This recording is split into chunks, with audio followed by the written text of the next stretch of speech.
Well, hello everyone. This is Jason Lutz with Rate Mastery. Glad everyone has jumped on this short noticed webinar, but we had a pretty exciting day, or excuse me, evening, I guess. With me, I have Bryan McNee. Everyone pretty much knows Bryan, Senior Bond Analyst. How you doing today, Bryan? Fantastic. I hope everybody's having a great day.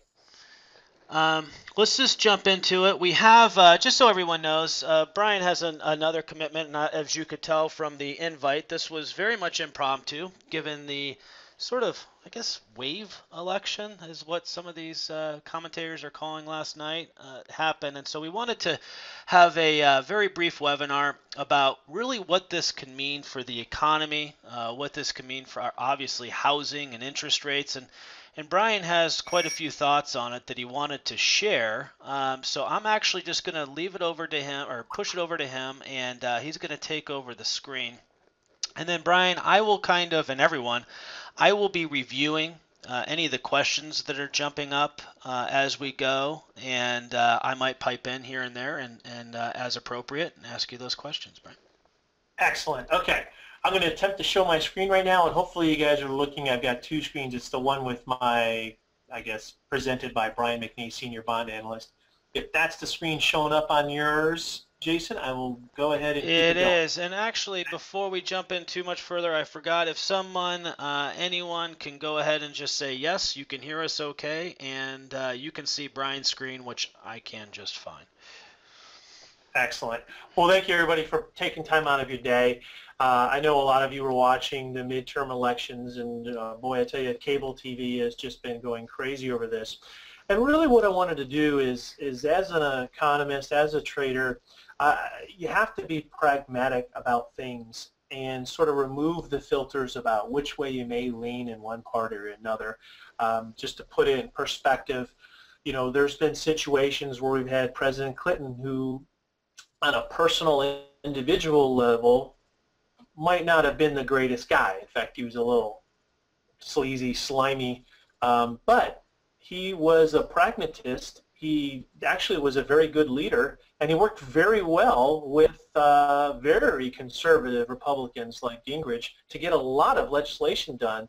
And we had a nice period of growth as a result. And so, you know, you can have this situation with Democratic presidents and Republican-controlled Congress and what have you, and have very effective legislation. You know, if, and you can have the opposite. You can have, for example, Jimmy Carter, who was a fantastic human being and a fantastic guy, but a very poor leader, unable to build any type of consensus or get anything done, even really within his own party. So it just depends on the leadership there. And really, I think what we saw yesterday is a sense of frustration of so many things just not getting done due to a very huge ideology, and I can't even pronounce it because my tongue's going so fast, just a huge split in ideology between the leadership and the president and everybody else. He has a very specific worldview, and it's whether you like it or don't like it, it's certainly at odds with a lot of the people that he would have to negotiate to get some things done, and so therefore just nothing is being negotiated and getting done over the past couple of years. I think there's a real sense of frustration by voters about that. They just want to see some progress. And so from that light, we need to see exactly what type of progress might be made in the economy. And I think probably the biggest progress that we can make to help our economy is really to get out of the way.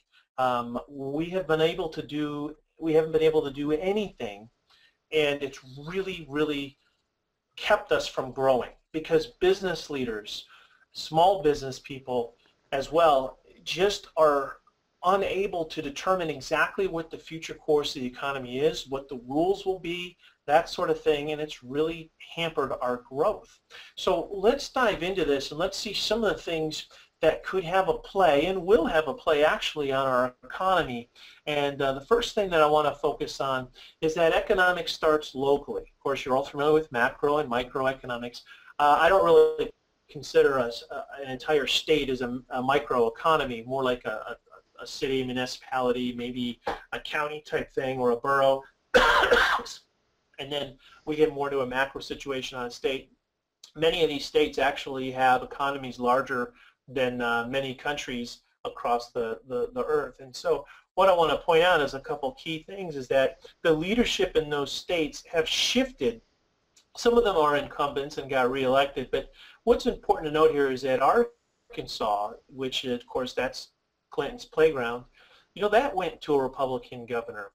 Illinois, very key race, went to, and there might be lots of people on here from the Chicago area, greater Chicago area. Illinois went to a Republican governor. And that, I think, is very interesting to me because Illinois has been a dog with fleas. They have a horrible deficit.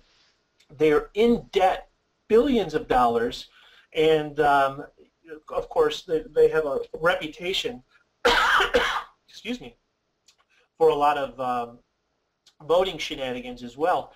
And here we have the voters saying they've had enough and they need to shift ideology. What's really important to me is this right side of this chart. Wisconsin, Scott Walker states, if you guys remember, he's been through, this is now his fourth election, I want to say. His first one, then they tried to recall him. He had a runoff to try to recall him again. And he survived.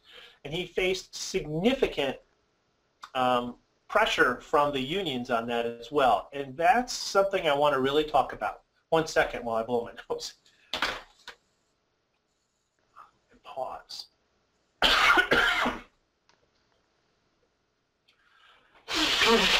Excuse me, folks. Okay. I think I'm showing my screen again. Michigan, Republican governor. Ohio, Republican governor. Illinois, Republican governor.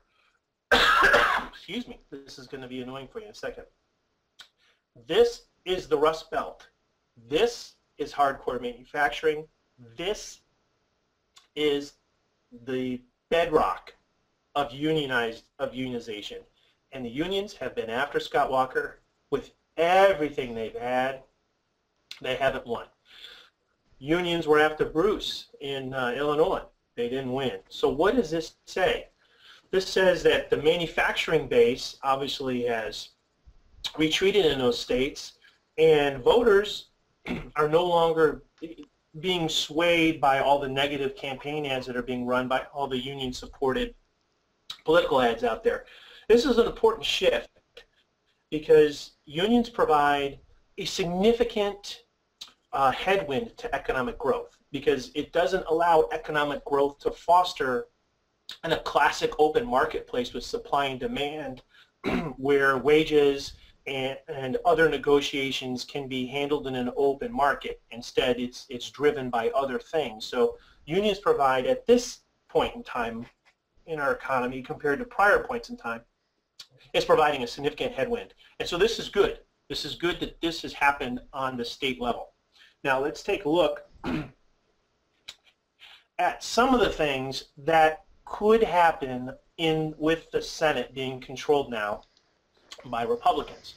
First thing, these are some relatively easy things that they can do, but let's wrap our heads around this. First is repatriation. U.S. companies can defer their taxes on income earned overseas if they keep the cash overseas. The word defer is key here because the idea is they pay taxes on it overseas, right?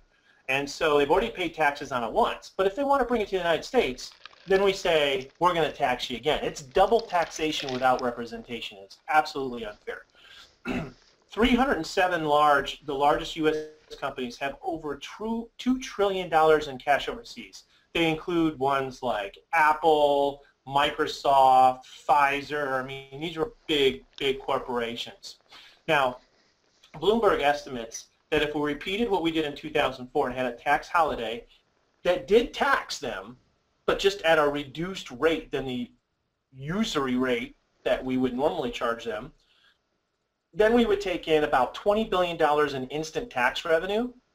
Not all $2 trillion would make it over, but at least $1 trillion would make it over. Can you imagine what $1 trillion in cash would do to our economy. It would be put to work in capital investment and create lots of jobs. So why hasn't the president wanted to do that? Well, it's because of, you can see right down here, I've got effed up math. Whoop, let's go back. How do I go back? What is effed up math? Effed up math is the fact that they're saying, yeah, we're going to get $20 billion in tax revenue, but that's really almost $96 billion in lost tax revenue. So they consider that it's actually costing them $96 billion to allow $1 trillion to flow back into the capital marketplace, because they look at lost tax revenue. Well, right now, they're not getting any tax revenue on it. They're not even getting the $19 billion that they get on it, because it's going to stay overseas forever, because there's no incentive for a corporation to bring it over. So that's the type of ideologically split that you have between the two parties that have just stopped economic and capital growth. Capital needs to flow where it can be used the most effectively and efficiently, and this is one of those things that is just stupid, and it's something that can be fixed pretty quickly. So that's the first thing to be on the lookout. What else is there to be on the lookout? Now, the Keystone Pipeline. Now, this has been a very, very important piece of legislation that's been held up for a long time. And, of course, the recent decrease in gas prices, you know, has the whole gas industry, oil industry in you know, the spotlight right now. But this is something that would create 42,000 new jobs, and it's not just a job that's going to last for a day. There's millions of dollars for those jobs, $5 billion in property taxes for the states that those run through every year. So this is a big deal. It would add $172 billion to the GDP, our GDP, even though it's a Canadian pipeline, by 2035. It would remove infrastructure that needs to be replaced anyway, old pipelines, things that don't work, and creates direct flow to refineries in Oklahoma City, what have you. So this is a big deal. It will significantly help the economy, and again, it's one of those things that the reason why it has been so stalled is because of the environmental impact studies that are out there. And maybe they're right and maybe they're wrong, I don't know, but certainly this is something I think, regardless, operating in a vacuum, it is something that could get our economy going to that next level. And so this is something that we need to keep our eye on moving forward. A budget. Read my lips. We do not have a budget. Think about that. The most powerful country on earth, the financial capital of the world in New York, we don't have a budget. Think about what that says to foreign investors. And now, yeah, they're buying our treasury debt because everybody else has worse situations than us in the world. But if you're buying treasury debt and building a factory and hiring workers and operating a company within your country is totally different. And when you don't have a budget, it just simply looks bad. And so the House has passed several budgets. None of them could make it to the Senate floor. The Senate has not passed a budget since April 2009. Any company or country that does not operate with a clear plan and a budget within their means cannot grow and thrive. The U.S. instead has been forced to repeatedly raise our debt ceiling. And you know, they have that fight that says, well, if you're going to have a debt ceiling, that's going to put these triggers in to cut spending and things like that. But that's not a budget. As a result, every year we have to borrow more money by issuing treasury debts.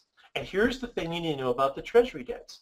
Wow, I'm so happy that 10-year treasuries are where they are. They're in the low twos, and boy, that's just cheap money. But guess what? We are not going to have a huge surplus 10 years down the road because we're so far in the hole. So we will not pay those off in 10 years, which, what does that mean? That means we roll them over, just like we're rolling we'll keep rolling it over, rolling it over, rolling it over. It's one of the reasons that our deficit hasn't gotten bigger is because we're taking debt that was at a higher interest rate right now and we're rolling it over to a lower interest rate. That's one of those shell games. It's like taking a credit card at 17%, paying it off on a credit card that pays 2%, but you still have to pay off the credit card. And if you never have a plan to pay off that credit card, all you've done is stalled yourself. So the key here is that they have to have a budget which produces a surplus each and every year to start taking care of that issue. And until they do, they're setting ourselves up for a huge wave of inflation down the road, because all of this 2.5%, 3% debt that we're creating right now on the Treasury market will be rolled over to 5, 6, 7, 8% debt 5, 6, 7, 8, 10 years down the road. So this is key, a budget. Once we have a budget and we operate in a parameter like a normal country, like a normal state that has a requirement for a balanced budget, once we have a budget, the economy can work so much more efficiently. You'd be surprised. So a budget is very, very key. Now, besides those, we have other key issues. For example, will the Fed start being audited?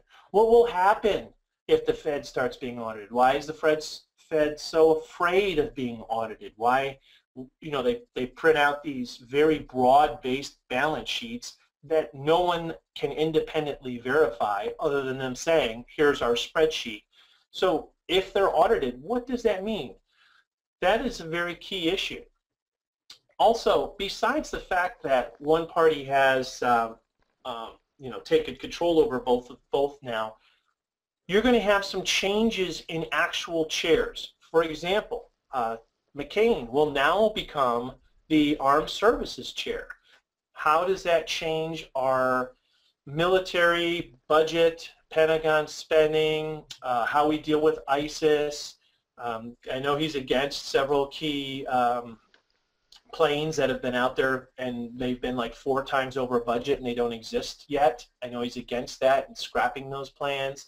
I know that he's also, very much in favor of making sure we don't depend on Russia anymore for our rocket engines and that we make our own. So there's some things that could materially change due to who's in the chair, because the chairs create the language that goes in the bills that people start to vote on. So if it doesn't get past the chair in a committee, it never makes it to the floor. And so that is very key. Corporate tax reform. These are things that we need. I don't know that they're going to happen in the 2 years that we have left with Obama, because he's very much against a lot of these things and will veto it. Question is, will he be in a situation where he's able to work with them and compromise on some issues? Because some positive movement forward is definitely needed. Corporate tax reform. The key here with corporate tax reform is just simply, and here's something that, as a conservative, I'm not a Democrat or a Republican, I'm a conservative. I'm very conservative fiscally. I could tell you in Kentucky, the Democrats in Kentucky are far more fiscally conservative than full-blown Republicans in many other states. Okay, so I hate the label Republican or Democrat. I'm a fiscal conservative. Corporate tax reform needs to be actual tax reform where they just simply pay less in taxes. Instead of, if there's going to be less taxes over here, then we have to make it a zero-sum game and change the tax code somewhere else where we're getting more taxes. If that's the case, you've never, ever changed anything. We pay enough money. The U.S. Treasury receives more than enough money to do everything they need to do. The problem isn't how much money we're bringing in. The problem is how much we're spending. And so corporate tax reform, in order to make these corporations more nimble and compete against overseas corporations, need to have a lower rate, which will create more jobs, spur the economy, and we could go back to Kennedy, who was very clear: you get the economy going, you lower the tax rate, and you'll end up with more taxes at the end of the year than otherwise if you raise the rate and shrunk the economy. This is what we need again, corporate tax reform. We've got to get right back to Kennedy on that. Obamacare. I don't know what you feel about Obamacare, if it's a good thing, if it's a bad thing. I can tell you that if you look at the average weekly hours on each and every unemployment report that comes out, it hasn't moved because employers are keeping it at an exact level so they don't trigger Obamacare. But defunding it is sort of a hostile way that the Republicans can go at it. I think they will make a run at that. But that would also go hand in hand with actually creating a budget. And so that will be very key. I'm not sure what will happen with that, but I think they'll take a stab at it. Supreme Court. We have had some very interesting Supreme Court rulings, and to tell you the truth, if it hasn't been for recent quote-unquote liberal appointments to that Supreme Court, there's several rulings that would have been the exact opposite of what happened. So um, Obama's got a chance to appoint at least one, maybe two before he goes on the Supreme Court. But can they get through the Senate now? And that is a big question mark. And so that is something to severely watch. Immigration reform. Another key one, I don't think that it will make a lot of headwind because keep in mind, we have very strict laws about immigration. It's just our own country doesn't follow them. Via executive orders, we just turn a blind eye. There's just no enforcement of the laws we have. So the reform is very much needed. I think that's going to be probably one of the top two topics in the next presidential election round, and I think they're going to save it for that. So, and then the last one is Franny, Freddie Mac, Fannie Mae, even to the lesser mark, Ginnie Mae. What happens there? What happens with their structure? Everybody's been afraid to touch it. There's been every once in a while you'll get an alert through Mortgage Professional magazine or even through us or through any other news sources, and we'll talk about, oh my God, they're going to shut it down or they're going to change this or they're going to change that. And then 6 months go by and nothing's happened. Nothing's going to happen on them. Nothing has happened. It's moved sideways. Nobody wants to touch it. In fact, Fannie Mae's been paying the U.S. government nice chunks of change. They've been making some nice profit. The losses have stopped, and it's been actually flowing pretty well. But the question is what to do with that long term. And there are some interesting ideas that a lot of the Republicans have that hasn't gained any traction yet, other than a big committee meeting, and it's just sort of stuck there. So the question is, will actual reform for Franny start moving forward in some way? And depending on what that ends up being, how does that impact the housing market, which obviously is very key to the economy. The housing market has been growing month over month, but it is at a very, very low rate. That's primarily due to jobs and optimism over the economy, as well as very strict underwriting guidelines, which is one of the reasons why Fannie doesn't have new losses to deal with. So the key there is opening up credit. It would be just fantastic if the Republicans had enough juice to just sort of repeal Frank Todd. That would be something that would just shoot the housing market through the stratosphere instantly. Yes, interest rates would go up as well, but I don't care if interest rates move from 4% to 6%, and then housing booms. I'll take the housing boom any day of the week. So these are some things that are in play that were no longer in play. Every time the House passed the budget, it never made it to the Senate. And so these things are now at least in play. We'll see which ones get addressed first. I'm guessing that it's going to be the pipeline and the repatriation first. Those, particularly the repatriation, is not something that requires shovels on the ground. You don't have to hire a bunch of people first. You don't have to get a bunch of permits to go across a bunch of states. You don't have to get a bunch of steel delivered to you. This is just something with the stroke of a pen. You let the companies know they can bring cash over at a reduced tax rate, and you will just simply have hundreds and hundreds and hundreds of billions of cash instantly move back in the United States. That is just the easiest thing that can happen. I think that's what happens first. So we'll have to see how it all plays out. How does that work out for you, Jason? That's good stuff. Actually, Okay. we have quite a few, I don't know, more of statements rather than really questions for you. But I think it might start a little bit of a dialogue because, some of the people are very, charged, right? Yes. Politically charged. One of the things that is, I believe it was Stephen, but let me find it here.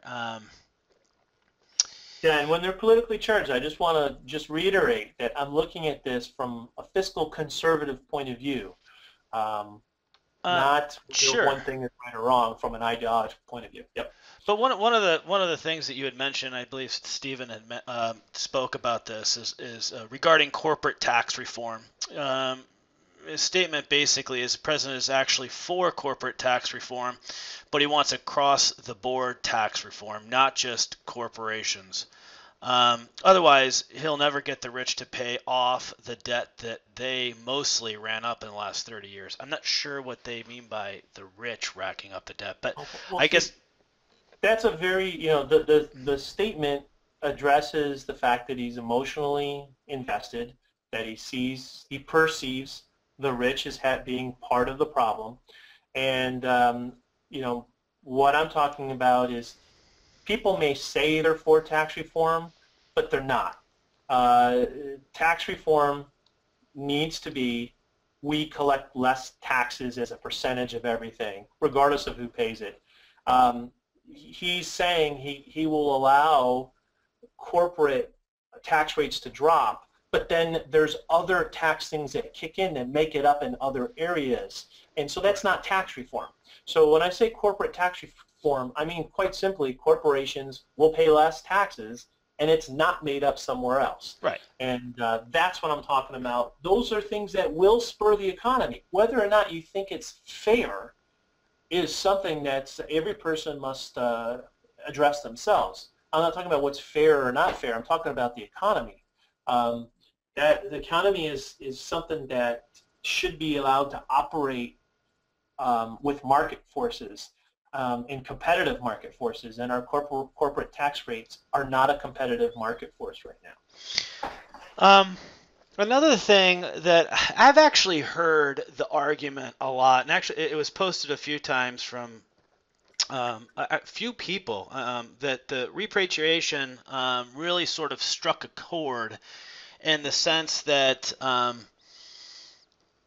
they're worried. Not worried is probably not the right word, but that they just have suspicion that really what happens is that you have this tax holiday. People bring the $2 trillion or a portion of it back over to the U.S., and all that really ends up happening is that the CEOs, the shareholders, the rich, right? However that's really defined, but that's sort of the sentiment on the chat, will really just disperse it amongst themselves, and that'll never really get back somehow in the economy the way you kind of propose here, that would be the natural sort of flow of money, which is to the highest and best use. Their feeling is no, it's going to stay with the top 1 or 5% or whatever. What's your thought? Because that argument's made a lot. This is a valid bias, which is what that is. And I would say that, of course, with corporations, they are mandated, they have a fiduciary responsibility to the shareholders to utilize that in the best way possible. And I think that would be a violation of SEC rules to just simply pay yourself a higher salary by bringing in a couple $100 billion that you've had sitting in Ireland.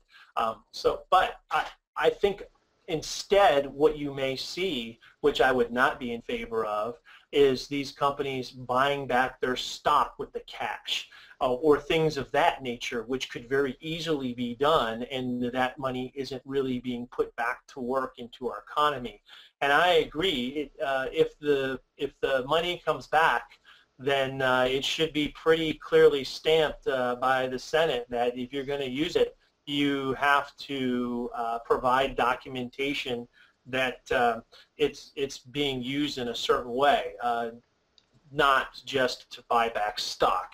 And so that could be CapEx, that could be paying off high interest rate debt that corporations have. It could be making themselves leaner so that they could go and expand, hire more people, that sort of thing. So yeah, I think just giving any corporation a blank check is never a good idea. So there definitely needs to be some thought put into this. And from what I've seen, some of the proposals have that thought put in there. So Yeah. don't ever let the headlines just scare you. Look at the meat of it. And from what I've seen, none of the proposals are just for a blank check at all. Right. But I agree. Don't let them just do whatever they want with it. Sure. We're right at 30 minutes. Do you have to jump off and go where you're going for your other I'll take appointment? one more question. Okay, let's see here. We have one. Um, GOP wants more oversight over central banks as they don't generally agree with bond purchases. A veto item is most likely, but any thoughts? You know, I think where we're seeing the and particularly GOP, they're obviously talking about a few very key people, Rand Paul being one of them, who's from Kentucky, Louisville area, and the issue there, I think, is that the central bank has had to be the parent for so long. The Congress has been unable to do anything, which is why the election shaped up as it did just now. The Congress has done nothing at all to address the economy. The economy has grown despite of the inaction going on between the three branches of government. And so the central bank has had to act in a way that I think is really stretching the boundaries of what they're supposed to be there for. And I think that's got a lot of people concerned that they've overstepped their boundary. And I think that if we can get back to a place where there's an actual budget that's passed, where there's no longer a deficit spending, but surplus is being created to pay down the debt, and you have the government actually in control again, then the central bank can get the heck out of the way. And I think if we start going that direction, it'll become less of an issue. But I agree that sure appears that the central bank is running everything right now, which is not its design. But again, they've been forced to because nobody could get anything done. And if it wasn't for them stepping up, we'd be in big trouble. Do I think that the central bank will be happy to play a reduced role? Yes, I do. I don't think they're power hungry and that they want more of a role. I think they'd like to get right back to where they were 6, 7 years ago. I do. So, but there are some people in the GOP that definitely they want them audited. They want everything, and I'm not sure if that's a good idea or not. Transparency, I think, is always a good idea. We'll just have to see in what way they want it. But again, if Congress, if the Senate, the House of Representatives, and the President, the executive branch, all actually get together and pass things like a budget and get the economy going, the central bank can take a back seat again, and I welcome them taking a back seat. Right. All right, very good. And by the way, for all of you that have posted comments and questions that we're not going to get to because we're already over our 30 minutes, I'm actually going to be posting this webinar on our Facebook page, which is facebook.com/rate mastery. Short of there have been a technical difficulty that I'm unaware of. Feel free, jump on, ask Bryan any questions or put in comments. The video should be posted, I would say, in the next hour or two, so look for it in your timeline once you've liked it, and we can further discussion, and Bryan certainly will answer any comments because there's definitely a lot of passion as it pertains to this, so that's very good. Absolutely, and the key is I know there's a lot of passion, and what I'm trying to do is just cut to the meat on what will help the economy grow. Not so much whether it makes one side richer or one side poorer. Sure. I want more people working. These are some simple things that have been unable to be accomplished in the last several years. I think if they get them done, they will help the economy. Perfect. Very good. Again, everyone, thank you for jumping on. I'm actually going to take a couple of minutes. And by the way, Bryan, you can jump off. And thank you for everybody. For thank you so much for your ear today. And look out for tomorrow European Central Bank decision. I think it's going to be some fireworks because even his own voting members are not happy with him. So Mario Draghi on the hot seat tomorrow morning. All right. Very good. I just want to share, by the way, real quick, and if you guys have already seen this that have been on the webinar, because I've shown this one other time, but I just want, for those of you who are 1003 Magnet members or LO Magnet members, this is sort of the a real quick sort of commercial, but this is actually something that's already in your system. And if you haven't seen it, I want to show it to you real quick because a lot of you are already paying for it, and it's super duper cool. It is what we call lead magnet, and the page you're looking at right now is, in fact, I'm actually going to jump to a actual marketing page here. If you go into your website and you log in, you have your marketing center, which most of you should be familiar with. But right here is where this is a brand new tab that many of you have not seen. In fact, let me get it so that I'm recording this properly. Hold on one moment. Right here with the Marketing Center, now you have 3 new sort of tools that I want to make you aware of because they're all, very, very effective in their different ways. The first one is the lead magnet. Now, I've mentioned this several times on a couple of other webinars, but really this is very simple. You take this code, you put it on your existing website, and what appears is this banner right here. And these are what you would call sort of enticing banners, lead magnets that point to a squeeze page. Now, if you're a 1003 Magnet member or an LO Magnet member, you already have full access to this, and it's already set up for you. All you got to do is take that code and put it in there. So what happens is that when a visitor goes to your website and they see this and they say, yeah, I need to protect myself because I'm going to buy a house here soon, and I need to know where rates are headed and why. They click on that banner, and then they get dropped onto your page that has your picture up here, your information up here, along with this page that basically squeezes them and entices them to put in their information, their name, email address, and phone number, which is not required, and then they will receive instantly the most recent daily or weekly rate insider. Okay, and then they will automatically be put into your database of consumers, right, in this section right here, my consumer section, and they will automatically receive the daily or weekly newsletter without you having to do a single thing. Okay, so that's available to you if you are currently a 1003 Magnet member or LO Magnet member.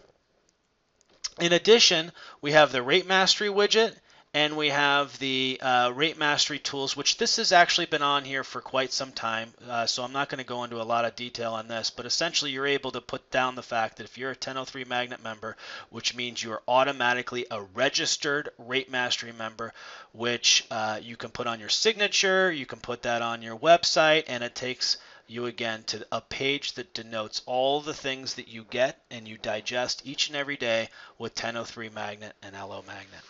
All right, and by the way, LO Magnet, for those of you who don't know, is our corporate solution. It does a lot of things that 1003 Magnet does, and then some. A lot of recruiting benefits and different things like that. That if you have any questions on, just feel free to reach out to me, which is Lutz, L-U-T-Z, at tbwsmail.com. Again, Lutz, L-U-T-Z, at tbwsmail.com, and I'd be happy to share with you what that's all about. Thank you, by the way, for jumping on this webinar. Everyone have a fantastic day, and thank you again for your time today. Oh, we have a couple questions. Kenneth, just reach out to me if you're having any issues in dropping in the code on your website. Our support can help you with that. If there are any issues with linking or any about email signatures, it's super simple, but if you don't know exactly what you're doing, it can be a little frustrating. We can definitely help you with that. Again, if you guys have any problems at all, any questions at all with the system, just call us on our support or email us at support@tbwsmail.com. Thank you again, and have a great day, guys.